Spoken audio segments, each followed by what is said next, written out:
Hey everybody, we got some iPhone 17 Pro Maxes last week as a family. These are screen protectors that we got.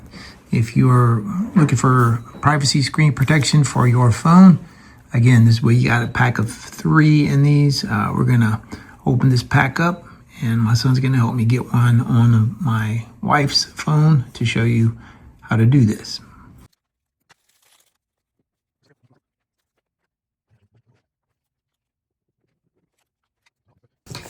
Green one is the wet cloth to clean it, and then it comes with a second one that you use that's dry to dry it off. And again, this is a 17 Pro Max, iPhone 17 Pro Max.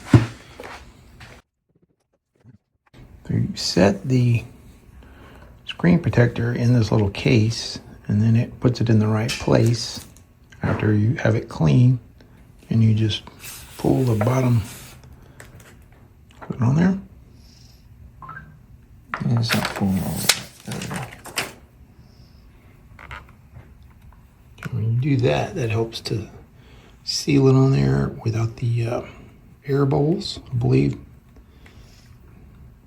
Gives it time for it to adhere all the way to the glass on the iPhone. Here's a squeegee to get the bubbles out.